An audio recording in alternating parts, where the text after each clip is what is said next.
gente, tudo bom? Prazer revê-los aqui, né, ainda que virtualmente. Sejam bem-vindos aí, turma ADM1, ED 1002. A finalidade desse vídeo aqui é dar um suporte aí para vocês, para que vocês tenham pelo menos um contato comigo e de certa forma tenham contato com o conteúdo e não meramente a explicação fria do material, mas que eu possa de repente aí ajudar na compreensão do conteúdo que a gente está estudando, tudo bem?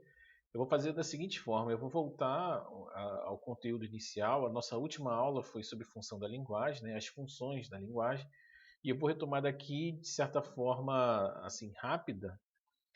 Se vocês tiverem dúvida, como esse vídeo vai estar na plataforma, vai estar no YouTube, então vocês podem de repente parar e voltar, tentar entender aí a explicação, tudo bem? E por favor, se vocês tiverem mais alguma dificuldade com algum outro tipo de conteúdo, me sinalizem lá na plataforma. Eu tento, na medida do possível, ler aqueles e-mails, porque é meio confuso. Quando eu, por exemplo, só para falar aqui rapidinho, quando eu abro a caixa de e-mail, vem e-mail de vários professores, né, que postam, por exemplo, professor de materiais, que dá aula de materiais, desenho, inglês, física, química, enfim. E aí vem tudo para uma caixa de e-mail só. As pessoas que respondem aparecem para mim, enfim. Então peço até um pouco de paciência e compreensão na maneira como eu vou responder aos e-mails. Mas de qualquer maneira sinaliza lá, professor, olha só, tive dificuldade na função metalinguística. Professor, eu tive dificuldade na compreensão do que é charge, cartoon, paródia, enfim. Como eu estou fazendo esse primeiro vídeo voltando a esse conteúdo inicial, eu vou fazendo passo a passo, tá? Então a gente vai voltar, vai fazer uma revisão, mas é importante que eu, pelo menos fazendo essas gravações, eu acho que aí agora a gente consegue evoluir com mais propriedade, tá bom? Então lá, sem mais delongas, vamos nas funções da linguagem, né? A gente já viu que existem funções que, de acordo com a intencionalidade, a gente vai perceber que vai existir uma função predominante, tá? Então, isso ocorre sempre no processo comunicativo, né? Então, vamos lá para o nosso material. Sempre que nos comunicamos, temos uma determinada intenção. Gente, toda comunicação que a gente faz, que a gente interage com o outro, a gente tem uma intencionalidade. Nada é meramente por acaso, tá? Então, a gente tem, por exemplo, demonstrar sentimentos, manter contato, né?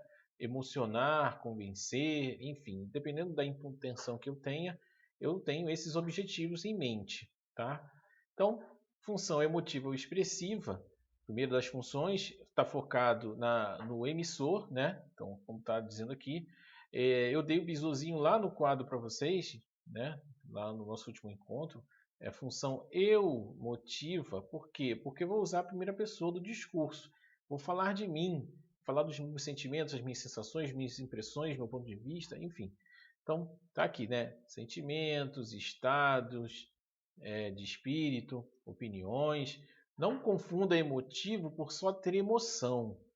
Se eu falar, eu acredito que o distanciamento social seja importante para não prolongamento da doença a outras pessoas, por exemplo. Isso é um ponto de vista.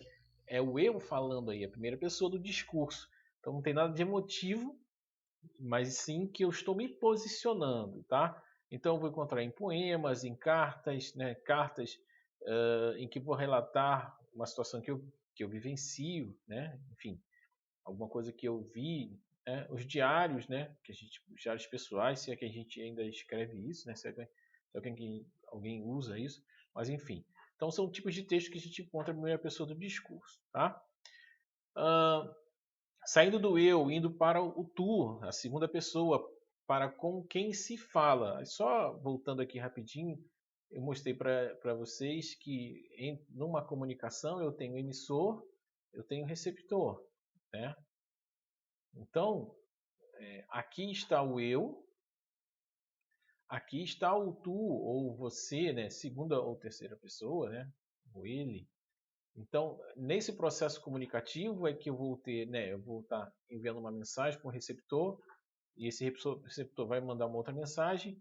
Isso tudo aqui é o processo de comunicação, tá? Então, na primeira pessoa eu vi aqui o emissor, o segundo, né, quando o foco está em mim, é função emotiva ou expressiva. Quando o foco já não está em mim, mas em si, na pessoa com quem eu falo, aí a função se chama apelativa ou conativa, tá? apelativo ou conativo. Esse apelativo vem da função de que muitas das funções em que eu quero convencer alguém vem das propagandas, né? Da publicidade de uma maneira geral. Conativo ou apelativo enfatiza o receptor, então agora meu foco é o receptor, quem está recebendo. Minha função é convencer alguém a tomar uma atitude, uma postura, um posicionamento, né? Então eu tenho o interesse de influenciar ou convencer alguém a fazer algo, né? A intenção aqui, gente, isso cai muito em vestibular, é modificar. Eu quero, na verdade, modificar um comportamento. Então, quando eu vendo, calma aí. Quando eu vendo um produto, um serviço, quando eu estou oferecendo alguma coisa, eu, na verdade, quero, antes de mais nada, modificar um comportamento, porque a pessoa antes fazia determinado tipo de coisa, comprava um determinado tipo de produto, e o que eu quero é modificar, que ela deixe de comprar o produto A para comprar o produto B, deixe de fazer uma atitude A para fazer uma atitude B, para que ela deixe de ter consciência e passe a ter consciência sobre determinado tipo de situação. O que a gente vê hoje, por exemplo, quando fala não vá para a rua, fique em casa, né? Saia somente quando necessário, são ordens. Repara que a função apelativa está aí, a função conativa está aí, porque eu quero modificar um comportamento. Tudo bem? Função referencial ou denotativa, tá? Agora, não estou mais focado nem no emissor, nem no receptor. Agora, todas as mensagens que eu vou falar aqui, eu estou vinculado à mensagem. Então, daqui em diante, o processo de comunicação em si, é o conteúdo que está sendo enviado, é a mensagem agora, tá? Todas as outras funções agora estão focadas na mensagem que eu estou enviando de um para outro. Então, a função referencial ou denotativa, linguagem direta, né? Minha preocupação é o referente. O que é o referente? É a informação, tá? Então, enfatizo o contexto. A informação é transmitida de forma objetiva, clara e impessoal. Essa mensagem não quer, de certa forma, modificar o comportamento, não quer falar de mim. Estou focado numa informação, tá? No conteúdo.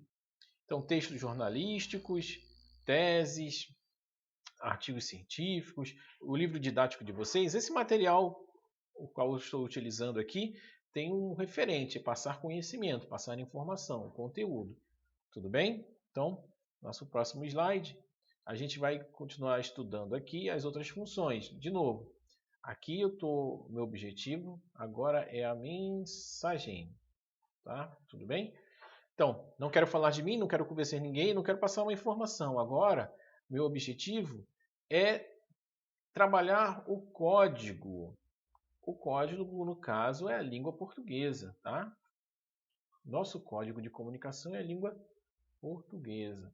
Então, eu quero usar o código para explicar algo a alguém, né? O objetivo é falar sobre a própria linguagem. E aí eu até dei o exemplo para vocês dos dicionários. Então, o dicionário ele é repleto de função metalinguística, porque repara que você tem a língua portuguesa explicando a língua portuguesa. A língua portuguesa explicando o significado de determinadas palavras, tá? O significado de alguns verbos, enfim, o que a gente tem na língua portuguesa. Então, as gramáticas, os dicionários, né? Um poema que fala sobre o próprio fazer poético, né? Tem um poema lá que fala escrever é como cartar feijão, escolho os melhores grãos, né? Separo as pedras. Então, quando você vai fazer um poema, você também faz a mesma coisa, escolhe as palavras, deixa outras. Então, repara que o meu poema tá se debruçando sobre o fato do próprio construir, do próprio fazer poético. Eu disse lá presencialmente com vocês que determinadas reportagens, né, ou filmes, por exemplo, o making off. O making off mostra o fazer, a construção do filme. Então aquilo ali é uma linguagem metalinguística. Na reportagem, em que eu tenho lá uma terceira câmera, uma segunda ou terceira câmera, mostrando ali a entrevista do repórter com a personalidade que está sendo entrevistada, se eu tenho uma câmera mostrando ali os câmeras filmando, aqueles aparadores de luz e tudo mais, isso é uma função metalinguística. Uma fotografia que mostra, se eu tiro uma fotografia, a selfie, por exemplo, é uma metalinguagem porque eu estou ali mostrando como é que eu me produzo para tirar essa foto, tá? Uma pintura que eu mostre o meu ato mesmo de pintar também é uma metalinguagem. Tudo bem? Função fática. Função fática, eu testo o canal de comunicação. O bisuzinho que eu dei aqui, ó, fática. Não. Faticanal, canal de comunicação. Função fática, eu testo o canal de comunicação. Eu acabei de fazer aqui com vocês quando eu perguntei, tudo bem, ok? Né? Então, eu testo o canal. Tudo bem que aqui a resposta vai ser bem demorada, né? De acordo com o que você me responda. Mas não importa se se esse canal seja de resposta instantânea ou não, tá? Você pode mesmo mandar uma carta e falar assim: você está bem aí? Espero que você esteja bem quando você receber essa carta. E a pessoa responde: não, estou bem sim, obrigado pela preocupação. Isso é um teste de canal de comunicação. Significa que a mensagem chegou e ela voltou sinalizando positivamente, ou até mesmo negativamente. Não entendi o que você quis dizer com aquela mensagem e tudo mais. Eu não entendi a interpretação, mas eu entendi o que você escreveu. Então, eu testo o canal de comunicação. Tá? O objetivo de confirmar a eficácia. Então, alô? Então, quando eu falo, atendo alô, você está aí? Então, eu estou abrindo o canal de comunicação. E se a pessoa me responder, a comunicação é efetiva. Se ela não me responder, não há comunicação. Ainda assim, eu sei que há uma falha, né? Entende o que eu quero dizer? Estão entendendo o que eu estou transmitindo aqui para vocês? Ok, tudo bem? Então, isso é um teste de canal de comunicação, função fática. Como é que a gente... isso aqui é muito simples, tá, gente? Mas aí a pergunta na prova lá, no Enem, coisas que valham, eles não vão fazer esse tipo de pergunta, é evidente. Mas como é que eu sei a função fática no romance? Os parágrafos em que tem a fala lá dos personagens. Não acredito no que você falou. Não, fulano, você fez isso? Fiz. Por quê? Qual o problema? Você não poderia ter feito isso. Isso é uma covardia comigo. Enfim, repara que eu estou nesses travessões. Significa que o canal está aberto. O canal de comunicação está aberto. Significa que alguém falou e o outro entendeu. E o outro entendeu e respondeu.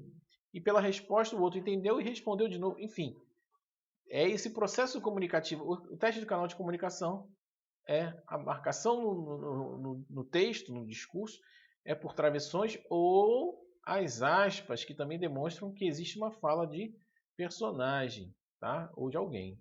Uma entrevista em que exista lá a fala de o repórter quer transmitir exatamente a fala, né, de quem está sendo entrevistado. Olha, e o presidente Bolsonaro disse as seguintes palavras, abre aspas, né, não sei se vocês já viram os repórteres fazendo isso. Abre aspas, aí traduz exatamente, quer dizer, transmite exatamente a fala do presidente, por exemplo. Então, o ministro da Economia disse o seguinte, abre aspas, aí fala, fecha aspas. Eu abri o canal de comunicação aí, é um teste de canal de comunicação, estou transmitindo a fala. Tudo bem? É isso aí. Então, a última função é a função poética, também filtrada, todos aqui estão voltados para a mensagem, a função poética. Minha preocupação não é falar de mim, não é convencer ninguém, não é passar uma informação, não é, dar significado à língua, usando o código pelo código, não é testar o canal de comunicação, e sim é usar a linguagem de uma maneira diferente, trabalhada, estética. Eu estou querendo explorar o sentido conotativo da linguagem, é testar as plurissignificações que a língua pode nos dar. Então eu enfatizo a mensagem, explorando certos efeitos estéticos, sonoros das palavras. Isso aqui a gente chama de... Tudo isso a gente chama de figuras de linguagem. As figuras de linguagem trabalham o efeito estético, né? A metáfora, a metonímia, a hipérbole, paradoxo, a antítese, a literação, a assonância, todas essas figuras de linguagem, eu estou trabalhando figuras de linguagem, eu quero trabalhar o espaço estético. O amor é fogo que arde sem se ver, é ferida que dói e não se sente, como ferida que dói e não se sente, né? O amor é como um raio, o amor é como um raio, um passo por uma armadilha, um lobo correndo em círculos para alimentar a matilha. Comparo sua chegada com a fuga de uma ilha, tanto engorda quanto mata, feito desgosto de filha. Então, o amor é tudo isso. Olha as comparações que eu estou fazendo do amor várias coisas aí que eu consigo estabelecer uma relação. Estou trabalhando a questão estética da linguagem, tá? Então, por isso chamada função poética. Tudo bem? Então, só para a gente fazer esse quadrinho aqui, não mencionei aqui que essa aula está vinculada à nossa primeira apostila. A primeira apostila que eu mandei para vocês ainda quando estávamos presentes, estávamos aí na nossa troca em sala de aula. Tá? Então, vamos lá. Quando eu tenho uma função, só para a gente trabalhar o quadrinho aqui, quando a ênfase está no emissor, a função é emotiva. Tá? Emotiva ou expressiva, né? Tanto faz. É bom que vocês saibam os dois significados, porque na prova vai te perguntar a função emotiva ou expressiva. Quando a função é poética, né, a ênfase está assim, de certa forma, está na mensagem, também está na mensagem, na questão ênfase na estética, tá? A ênfase está na mensagem, mas de uma maneira estética, tá? Na maneira como eu trabalho a linguagem, as figuras de linguagem. Tudo bem? Quando a ênfase está no referente, a função é referencial. Referencial. Tá, ênfase na informação. Deixa eu botar isso aqui. Tá? ênfase na informação. A função é referencial. Quando o foco, a ênfase está no receptor, tá? Ou seja, eu não quero falar de mim, eu quero convencer alguém. O foco agora é o receptor da mensagem. A função é apelativa ou conativa. Eu uso os verbos no imperativo. Compre batom, né? Não saia de casa, né? Use máscara, né? Todas essas questões. Quando a ênfase está no canal de comunicação, eu estou fazendo um teste do canal de comunicação, estou verificando se a pessoa está ouvindo, se está recebendo a mensagem. A função é fática, tá? O teste do canal de comunicação. E quando a função é metalinguística, a ênfase está no código. Tá? Que código é esse? A língua portuguesa. No nosso caso, é a língua portuguesa. Ou qualquer outra língua. Tudo bem? Então é isso aí que eu queria passar para vocês, tá? Então, saindo da função da linguagem, tá, gente? A gente vai fazer também uma análise aí do texto que nós vimos. A gente fez a leitura da carta de Pero Vaz de Caminha, mas aí a gente não vai voltar a ela, né? A gente vai prosseguir aqui. Então, nós vamos ver, assim como Pedro Vaz de Caminha fez, né, um registro da Terra Brasil, né? A terra de Veracruz, Ilha de Santa Cruz e Brasil, passou a ser chamado por último, né? Muitos foram os viajantes e aventureiros que registraram suas peripécias pelo Novo Mundo. Depois de Pero Vaz de Caminha, outros também vieram, também portugueses e outros de outras nacionalidades, para dar conta desse descobrimento. Um deles foi Pero de Magalhães de Gandava. Pero Vaz de Caminha voltou para Portugal para dar conta do descobrimento. E aí veio outro, né? Porque você sempre tem que ter alguém que vai registrar isso, né? É igual no trabalho de Google, tem sempre alguém, o bucha, que tem que registrar as atas, né? De certa forma. Então, o bucha da vez era Pero Magalhães de Gandava. Por que eu chamo bucha, tá, gente? Porque, de novo, não sei se vocês vão lembrar que lá, Pero Vaz de Caminha, ao iniciar a carta dele, ele menciona que ele meio que pede desculpas, escusas, porque existiam pessoas ali que dominam melhor a língua portuguesa, que sabem escrever até de maneira melhor do que ele. O próprio capitão Pedro Álvares Cabral e outros tantos ali que estavam, outros capitães de outras caravelas que eram um comboio, né? Era um bonde. Então, assim, por que eu chamo bucha? Porque ele ali estava porque o comandante tem outras ocupações, né? Enfim. Então ele era contratado para dar conta desses registros. Então, um outro que era Pero Magalhães de Gandava, um cronista português. Crônica é justamente, crônica é um recorte do tempo, e ele precisava dar um recorte do tempo, do que acontecia lá, né? Um cronista português que permaneceu na Bahia. Nesse período, Gandava escreveu várias obras sobre o Brasil, tá? Fez mais do que Pero Vaz de Caminha, né?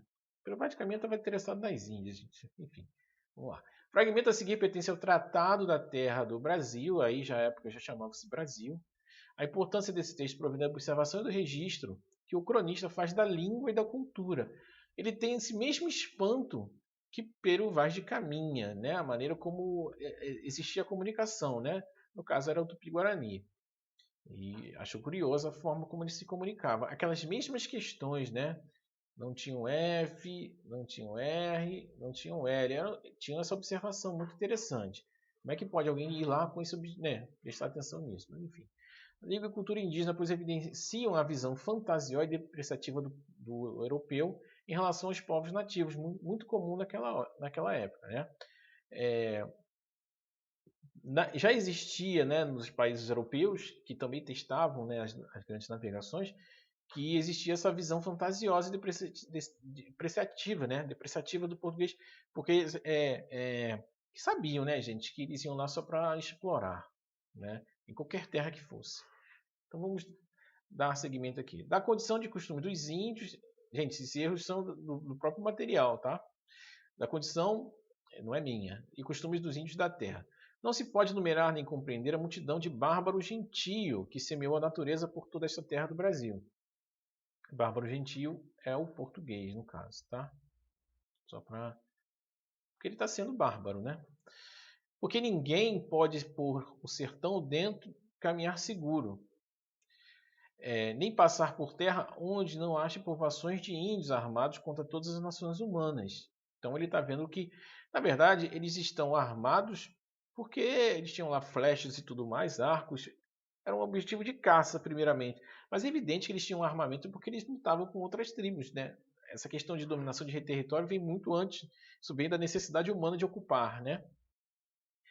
Nem passar por terra onde não acha povoações de índios armados contra todas as nações humanas. E assim como são muitos, permitiu Deus que fossem contrários uns dos outros. Aí está falando aqui, mencionando essa briga entre tribos. E os portugueses se aproveitaram disso também, né? Gente, é aquela coisa, né? Eu estou vendo briga entre gangues, então eles já estão se matando ali, né? Eu chego ali, eu sou um terceiro. Se eu tenho interesse de tomar um território, se eu estou vendo que já existe uma briga ali anterior à minha chegada, o que eu vou fazer? Eu vou sair matando dos dois lados? Não, vou incitar um dos grupos, vou analisar quem é mais forte, vou incitar um dos grupos, porque eles se matem, ali vai haver, né? Eles vão ali ter um embate, ali já vai haver perdas, ambos os lados, ainda que tenha um vencedor, eles vão ter perdas humanas, perdas de material e tudo mais. Aí fica muito mais fácil depois eu dominar, né? Isso é a tática comum enfim, desde sempre, né? E que houvesse entre eles grandes ódios e discórdias. Os índios não eram tão bonzinhos assim. Porque se assim não fosse, os portugueses não poderiam viver na terra, nem seria possível conquistar tamanho poder de gente. Não são bobos, né? Essa história de que português é burro, enfim, isso não subsiste. Havia muitos desses índios pela costa junto das capitanias. Eles já estavam formando ali, um pouco da aula de história, né? Já estavam se estabelecendo os portugueses por esse descobrimento. Né? Tudo fim estava cheio deles quando começaram os portugueses a povoar a terra. Mas porque os mesmos índios se alevantaram contra eles, os índios se alevantaram, né? Começaram a perceber que tinha alguma coisa errada ali. E faziam muitas traições. Os governadores e capitães da terra destruíram-nos pouco a pouco. Os índios começaram a perceber qual era a verdadeira intenção dos portugueses e aí começaram a se revoltar. Aos poucos, né? Porque houve uma lavagem cerebral com relação à catequese, né? Houve uma lavagem cerebral, depois eu vou mostrar um texto aí para vocês sobre isso. Que então até hoje isso, né? Tem muita gente que acredita, né? Tem gente que vê coisas erradas, mas assim, tem gente que vê coisas erradas e se revolta, mas a maioria normalmente já com aquela lavagem cerebral ainda se recusa a agir de certa forma. Então os governadores e capitães da terra destruíram pouco a pouco e mataram, na verdade, tá, gente? Aqui ele está usando uma linguagem antiga, mas mataram no passado, tá? Muitos deles, outros fugiram. Aí já não é erro mesmo do material, não. É porque era uma linguagem usada antigamente, né? Mudaram isso para marcar a diferença entre passado e futuro. Fugirão é futuro. Eles fugirão lá pelo portão, então eles vão fugir. Futuro. Então, só uma adaptação aqui. Outros fugiram pelo sertão, e assim ficou a costa despovoada.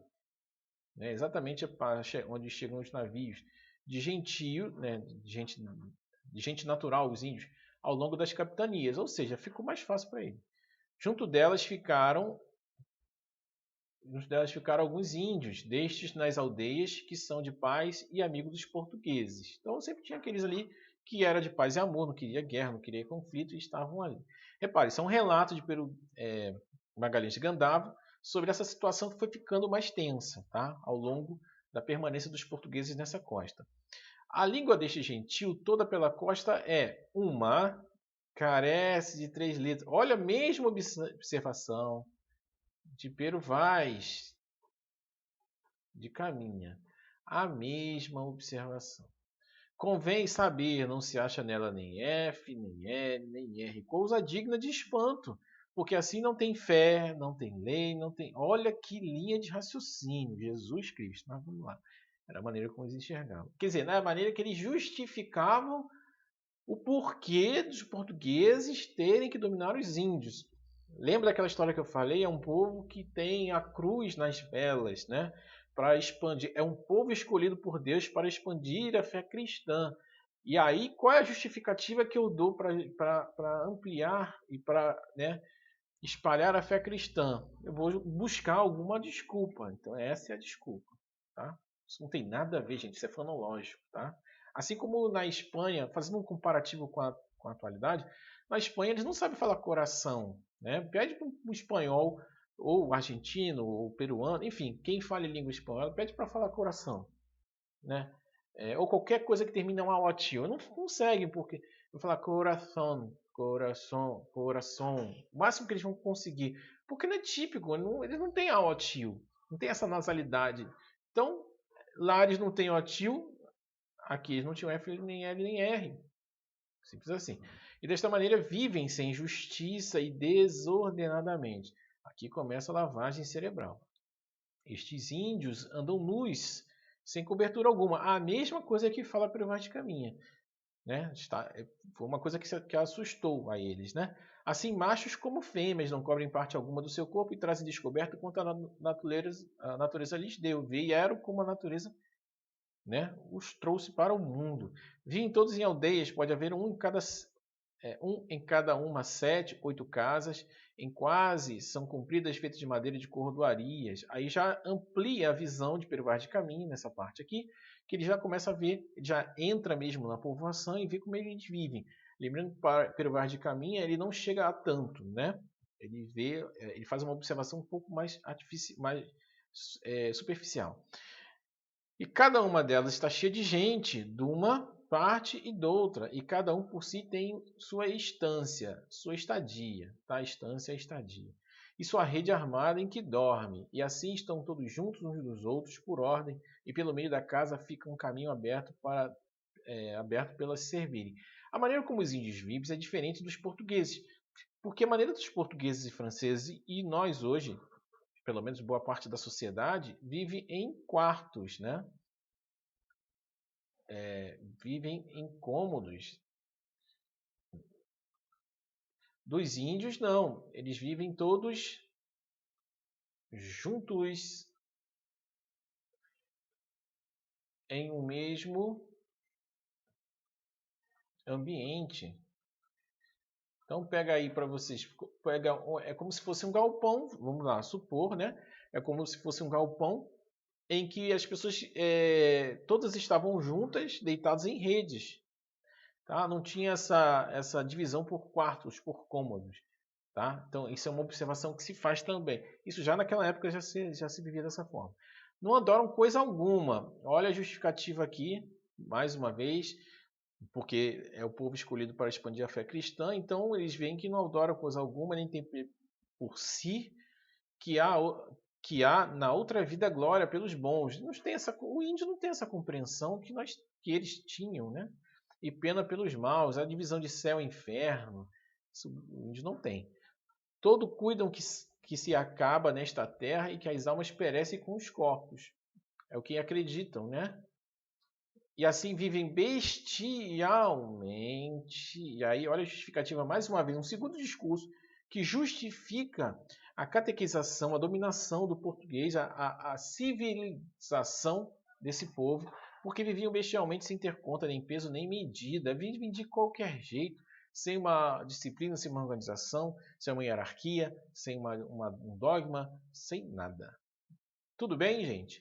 Eu vou parar por aqui, para o vídeo não ficar muito longo, eu vou quebrar. No próximo vídeo eu já venho com mais informações, dando seguimento, dando sequência a essa aula, tá? Então, gente, eu vou fazendo vídeos por capítulos, por trechos, para vocês irem compreendendo o que eu estou querendo dizer a vocês, tá bom? Fiquem com Deus, até o próximo vídeo. Qualquer coisa se manifesta aí.